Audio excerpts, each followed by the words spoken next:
we're past time, but Senator Murphy has joined us. I know he's supposed to be in a very important meeting with a distinguished member of the body right now, but we'll certainly welcome him and give him a shot at this. So, Senator Murphy, you're up. Thank you very much, Mr. Chairman. And I will just ask one question. I know I'm a little late to the party here, but there is one topic that we have not covered that I think might be important to hear from at least Ambassador Dybel on. And that is the status of global health infrastructure. What we've learned in combating viruses in West Africa is that fragile local public health infrastructure makes it very, very difficult to respond to new and evolving diseases. And I know, Ambassador, you were involved in the creation of the Global Fund for AIDS, Tuberculosis, and Malaria, which has been a huge success in tackling those diseases, but the mandate of the fund is really limited to those diseases. And right now, there's not a robust global financing mechanism by which we can muster partners together to go and just help build and rebuild local public health infrastructure, and then also partner with nations to try to prompt reforms in the way that they govern their public health infrastructure space.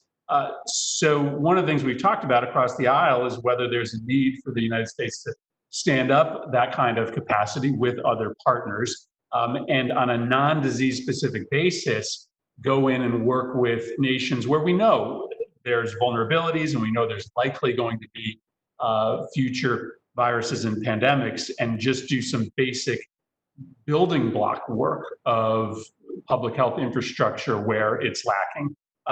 So I just wanted your thoughts quickly on how we go about doing that work, whether that can be done at the Global Fund or whether we need to do that kind of work through another entity, the WHO, a new authority prompted by congressional action. Your thoughts? Thank you, Senator Murphy. And it's an extraordinarily important question, especially right now. A couple of quick points. From a technical perspective, technical support, WHO plays a critical role. As was just mentioned, often the WHO is an extension of the ministries of health in countries.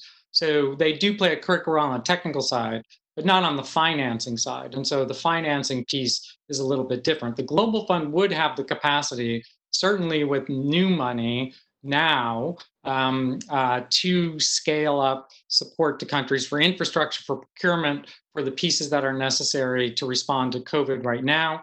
I think for the longer term, it would be an open question where the best international facility is. We had a little discussion about that a little bit earlier. I would also point out that there are different approaches, and we saw this, right? Taiwan had a relatively low-tech approach versus South Korea's relatively high-tech approach.